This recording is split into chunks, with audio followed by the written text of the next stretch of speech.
বুঝলি না মিষ্টি দিছি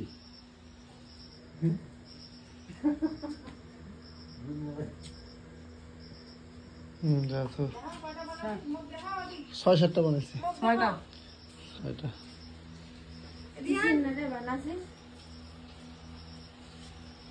মোর এখন মোর ব্যাটার এখন মোর স্বামী আর দুই কিন্তু রে দুধ দুধ কুটে তুললো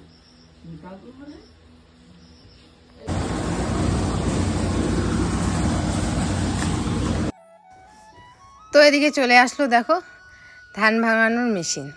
তো আগে আমাদের গ্রামে কি হতো বলো তো, হাত দিয়েই কিন্তু ডাঙানো হতো। এখন যত দিন যাচ্ছে সমস্ত কিন্তু মানে পরিবর্তন হচ্ছে। এখন তো শুনেছি ধান ক্ষেতের মধ্যে কাটারও মেশিন বেরিয়ে গেছে, এখন আর লোক দিয়ে কাটাতেও হবে না। তো যাই হোক, আমরা হচ্ছে এমনি হাজিরা নিয়েছিলাম, তো লোক কেটে দিয়েছে আর তার সাথে বাড়ির সবাই মিলেই কেটেছে।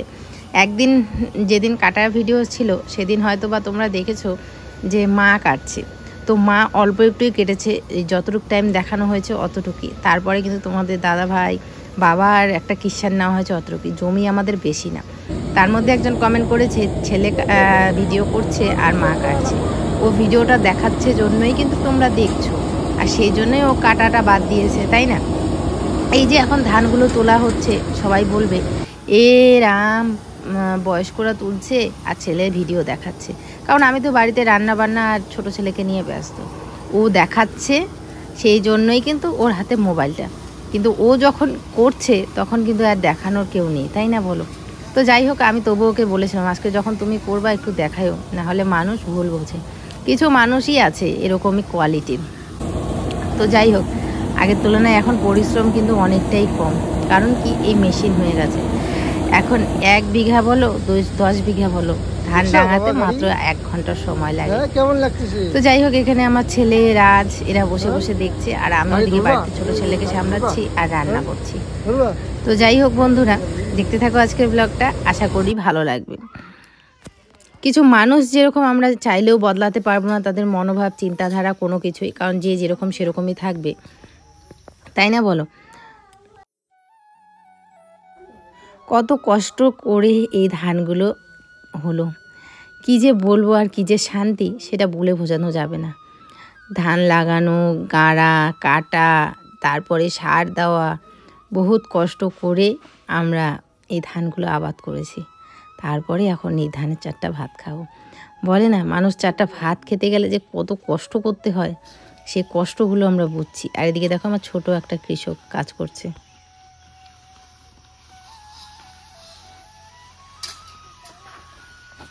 তোমার কাজ করতে হবে না, তুমিও করবা?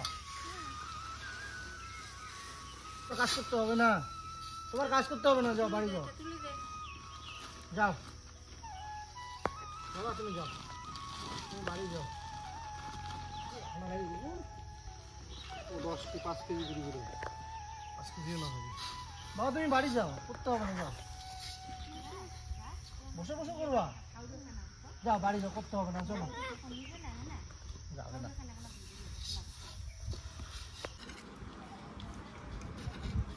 এদিকে দেখো, আমি রান্না করেছি শীতলের ছ্যাঁকা সকালবেলা খাওয়ার জন্য আর কি। সকালবেলা দুপুরবেলা একবারে রান্না করে ফেলেছি। শীতলের ছ্যাঁকা করেছিলাম, আরও অনেক কিছু করেছিলাম। আর এদিকে রাজ কালকে যে আইসক্রিমগুলো দিয়েছে সেই আইসক্রিমগুলো হয়ে গেছে, দেখো কি সুন্দর। তো যাই হোক, এখান থেকে ওরা সবাই একটা একটা করে খেয়েছে, আর আমি আর আমার ছেলে একটা খেয়েছি আর কি, হাফ হাফ। বাবাকে দেখলে ও একদম হাসতে থাকবে, ওর বাবার কাছে যাওয়ার জন্য পাগল হয়ে যাবে। কি দেখে ফেলছো? ও চ্যাপটা করে ফেলছে, দেখলে ও একদম যাওয়ার জন্য পাগল হয়েছে। এই যে এখন বাবার করে দিছি, ও চুপচাপ আছে। ওই যে ভাই বাবার করলে উঠছে। দেখো থামলটা বানাইতেছে।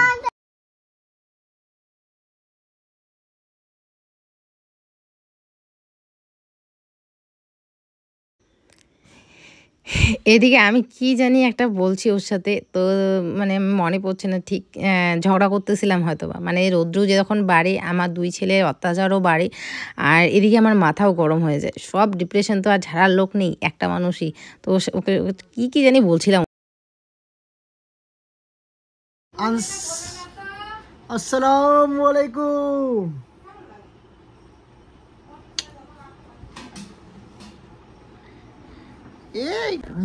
यही है मैं स्नेह कसम धरे বাবা বাবা তোমার নাম কি বলো, কি নাম তোমার? তোমার কি নাম? তোমার নাম নাম টুকটুকি। আমার নাম মিথিল। আমার নাম মিথিল। তোমার নাম কি বাবা? বলো আমার নাম মিথিল।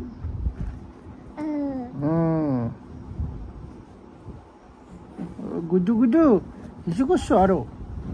এটা আমার গুডু বয়, এটা আমার গুডু বয়, গুডু বয়, গুডু বয়, গুডু বয়, গুডু বয়, এটা গুডু বয়। আমার সাথে ব্লগিং এ আসছে। পাপা হাই করে দাও। Hi high.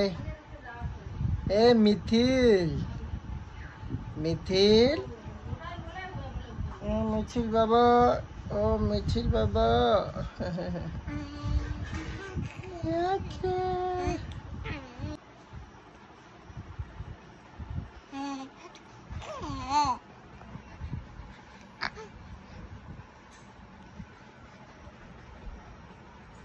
মাশাআল্লাহ, কিউট বাবা আমার, এটা কিউট বাবা, কিউট বাবা। এই গরমে সবার মাথা হয়ে গেছে গরম, তাই গিন্নিকে বললাম যে একটু লেবু দিয়ে শরবত বানাতো, ও ঠান্ডা জল দিয়ে। তো উনি একদম পুরো রিকোয়েস্ট করলো, কারণ বললো আমি চা ছাড়া আমার চলে না। তো ফাইনালি আমি বাধ্য হয়ে গেলাম হচ্ছে লেবু গাছে লেবু আনতে। আর এখন আমি বানাবো সবার জন্য শরবত, কারণ প্রচুর পরিশ্রম হয়েছে, ধান কাটার কাজ বুঝতেই পারো। আর সবার মাথা গরম, বাচ্চা কাচ্চা একেবারে পুরো বাড়িটা আমাদের পুরো একেবারে শেষ করে দিয়েছে, মাথা গরম করে দিয়েছে সবার।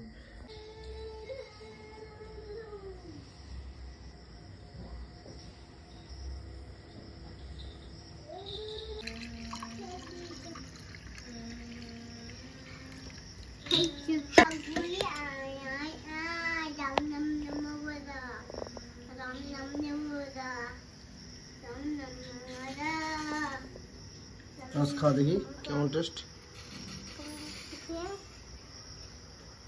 ঠান্ডা হয়েছে? কেমন টেস্ট? কেমন? দারুণ। সেই টেস্ট।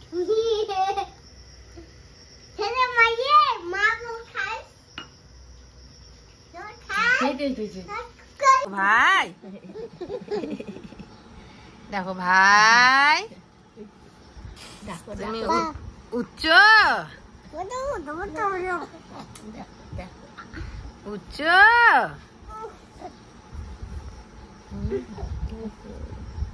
উমা দিছো বাবা? গুড মর্নিং বাবা। তাই ওর ভাইয়ের জন্য দেখে ও ব্যাট আনতে যাচ্ছে। ও ভাইয়ের প্যান্ট পরে ফেলেছে। এটা দিয়ে কি হবে? ছক্কা। ব্যথা লাগবে তো শোনা।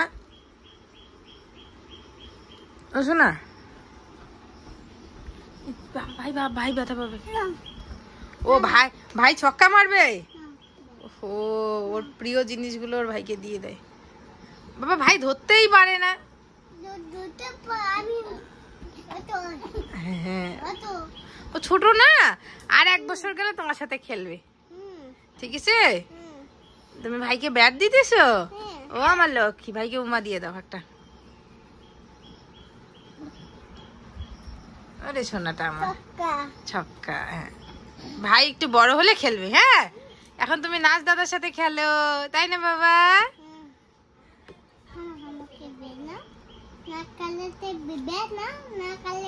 পরে দেখা হলে 3টা আম পড়ছে আমাদের একদম উঠানে গেছে, আর আমগুলো ভালো আছে। এই গাছের আমগুলো পোকা নেই, আর ওই পেশের আমগুলো মাঝে মাঝে একটা করে পোকা পাওয়া যায়।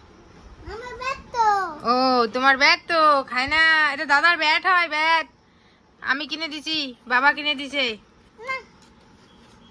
খেতে চায় বাবা? ভাইকে বলো যে দদো খেতে হয়, বেড খেতে হয় না। মা তো খায়। হ্যালো বন্ধুরা, তো এখন বাজতে চলছে সকাল 7টার মতো। আমি পুরো চুল টেনে বেঁধেছি, মানে এত গরম, গায়ের মধ্যে যদি একটুখানি চুল লাগে না একদম কিটকিট কিটকিট করতেছে, এত গরম আজকে।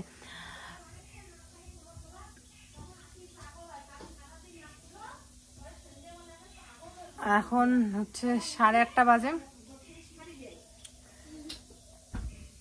এখন 8:30 মতো বাজে। আর আজকে এত অত্যাধিক গরম এখনই দিছে, কালকে রাত্রেও মানে গরমের জন্য ঘুমাইতে পারিনি, পরশুদিন রাতেও তাই, এত গরম। যদিও বা 2টা ফ্যান যদি ভাবি চালাবো, 2টা ফ্যান চালাইলে গায়ে একটা হাওয়াও লাগে না। টেবিল ফ্যানটা চালায় রাখছি, তো যেদিকে আর কি 2 ছেলে ঘুমায় ওইদিকেই ঘোরানো ছিল, তো যার কারণে ওদের হাওয়াটা বেশি লাগছে। ওরা ঘুমাচ্ছে ঠিকঠাক, ওদিকে ওর বাবাও ঘুমাতে পারে না, আমিও ঘুমাতে পারি না। ওর বাবা তো সকালবেলা তাও একটুখানি ঘুমাইলো। তো যাই হোক, কোন দিন যে একটুখানি বৃষ্টি পড়বে তারপরে শান্তি। বৃষ্টি এখন আর বৃষ্টির দেখা নাই। প্রতিদিন ভাবি যে রাত্রেবেলা হয়তো বৃষ্টি হবে, রাত্রেবেলা হয়তো বৃষ্টি হবে, ও রাত্রেবেলা আর বৃষ্টি নেই। তো আমার দিকে কি দিনের বেলা রোদ্দুর দেখ ঠিক আছে, দিনের বেলাটা তবুও কেটে যায়। আরে বাপ, এদিকে ভিডিও করতে করতে ছেলে তখন খুব দুষ্টামি করছিল, যার কারণে ভিডিওটা বন্ধ করতে হলো। এরকম অনেকবারই হয় যে ভিডিও করি, ও মানে দুষ্টামি শুরু করে দেয়, বা পড়ে যায়, বা কান্নাকাটি করে, বা জেদ করে, তো যার কারণে তখন ভিডিওটা বন্ধ করতে হয়। তো যার কারণে দেখো আমি কিন্তু এখন আর সেইভাবে রেগুলারলি ডেইলি ব্লগ দেওয়াটাও মানে চাপের হয়ে যাচ্ছে, 2 ছেলে নিয়ে। তার মধ্যে এত অত্যাধিক গরম যে কি বলবো, রাত্রে করে ঘুম হচ্ছে না। এখন রান্না বসিয়েছি, এদিকে মুগ ডাল হয়ে গেল, এদিকে মুগ ডাল মুসুর ডাল তোমাদের দাদাভাই খেতে চায় না, তো মুগ ডাল করলাম, ভাত বসিয়েছি, পটল ভাজা, আর হচ্ছে চাল কুমড়োর ঘন্ট, আর মাছ আছে দেখি ভাজা করব। তো রান্না করব আর কি, তাড়াতাড়ি 10টার মধ্যে রান্নাগুলো কমপ্লিট করে নেব, না হলে রান্নাঘরেই থাকা যায় না। তারপরে তো একটা ছেলে নিয়ে 2টা ছেলে নিয়ে আছেই সারাদিন, বুঝতেই পারো। এখন না মাঝে মাঝে আমার মানে এত ক্লান্ত, তোমরা জানোই আমি অপারেশন হয়ে আসার পর ঠিক মতো বোধহয় 15টা দিনও রেস্ট নিইনি। 13 দিন পর থেকেই আমি 13 দিন অবধি ছিলাম আর কি। তারপর থেকে আস্তে আস্তে টুকটাক এটা সেটা করতে করতে করতে রান্নাবান্না সমস্ত কিছুই আমি শুরু করে দিয়েছিলাম। আমার কাছে টায়ার্ডনেসটা অতটাও লাগতো না। আমি ভাবতাম যে না, আমি যদি না করি চাপ হয়ে যাবে। তার মধ্যে 2 ছেলের দিকে তাকিয়ে আমাকে করতেই হবে। তো এখন এত এত এত সমস্যা হচ্ছে আমার, কি বলবো। রাতে করে তো একে গরমের ঘুম হচ্ছে না, এটা একটা সাময়িক ব্যাপার গরমেরটা। আমার পা প্রচণ্ড ব্যথা, আর কোমরে এত ব্যথা যে আমি বলে বোঝাতে পারবো না। হ্যাঁ, আমরা সবাই জানি সিজার হলে কোমরের একটা যন্ত্রণা থাকবেই, এটা স্বাভাবিক। কিন্তু একটা থাকে স্বাভাবিক ব্যথা, যেটা সব সময়ই থাকে। মানে আমাদের উঠতে বসতে খেতে চলতে ফিরতে সব সময় একটা ব্যথা আমরা নিয়ে সব সময় চলি, তাই না? যারা সিজারে হয়েছে তারা জানো, সব সময় একটা ব্যথা নিয়ে আমরা চলি। কিন্তু ওই ব্যথাটা একটা অস্বাভাবিক ব্যথা একটা। এই যে আমি বসে আছি না, মনে হচ্ছে আমার পুরো যে মেরুদণ্ডটার মধ্যে ভেঙে দিয়েছে, মানে আমার পুরো মেরুদণ্ডটা 2 খণ্ড হয়ে গেছে হতে, এরকমটা ব্যথা, প্রচণ্ড ব্যথা আমার। তার মধ্যে পা ব্যথা।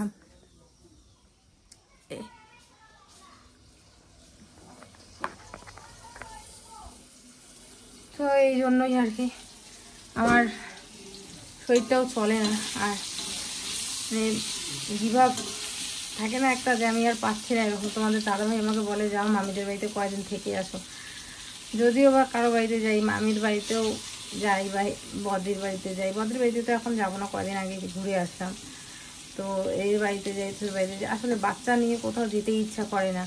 নিজের বাড়ি একটা ব্যাপার আলাদা, আর কোথাও গিয়ে একটা ব্যাপার আলাদা, তাই না বলো? তো যেতে ইচ্ছা করে না। আর সব থেকে বড় কথা হচ্ছে আমার বড় ছেলেকে নিয়ে। ছোটো ছেলেকে নিয়ে কোনো ব্যাপার না, বড় ছেলে আমার এমন দুষ্টমি করে, মানে বাড়িতে তো কি দুষ্টামি করে আমি তোমাদের সাথে সব পুরোটা শেয়ার করতে পারি না। যদি শেয়ার করি তাহলে তোমরা বুঝতে পারবে। তো কোথাও গিয়েও না সেই জন্য শান্তি লাগে না, কোথাও ভালো লাগে না গিয়ে, মনে হয় যে না বাড়িতেই থাকি। যাই হোক, এদিকে রান্না বান্না এগুলো করছি। আর তোমাদের দাদাভাই গেছে আজকে হাটে ভুট্টা নিয়ে আসতে, মোটামুটি 5-6 মনের মতো ভুট্টা নিয়ে আসবে। ছিল খাবার, এখন খাবার শেষ হয়ে গেছে, আবার নতুন করে ভুট্টা আনতে গেছে। তো এদিকে সকালবেলা কিছুই খাইনি সেরকম, চাও খাইনি, শুধুমাত্র ছেলের জন্য একটুখানি দুধ মুড়ি মেখেছিলাম, তো ওটাই বললাম যে একটু খাও, কারণ আমি বাসি মুখে বেরোতে দেবো না। আরও বলে যে দুধ তুমি খালি, আসলে দেখো তো বাসি মুখে তো যাওয়া যায় না, তাই না বলো, কোথাও আর কি সকালবেলা করে বাসি মুখে কোথাও যাওয়া যায় না, কাউকে কিছু টাকা পয়সা দেওয়া যায় না, সেই জন্য একটুখানি খেয়ে যেতে বলেছিলাম, তো খেয়ে গেল। তো আমি এদিকে চটপট রান্নাটা করে নিচ্ছি, এসে তাহলে ভাতটা খেতে পারবো। তো চলো, আর এদিকে দেখো আমাদের দিনে আমাদের এখানে তো আর সচরাচর ধনেপাতা পাওয়া যায় না এরকম সিচুয়েশনে, শহরে পাওয়া যায়, শহরে সবসময় পাওয়া যায় ধনেপাতা। না কি সুন্দর গন্ধ, দেখো বাবা ধনেপাতা তুলে নিয়ে আসলো, ধনেপাতা দিয়ে তরকারিতে দিব আর কি, কুমড়োর চাল কুমড়োর তরকারিতে। চলো রান্নাবান্নাটা করে নিই। রান্নাবান্নাটা এখন আর শেয়ার করতে পারবো না, অত্যাধিক গরম রান্নাঘরে।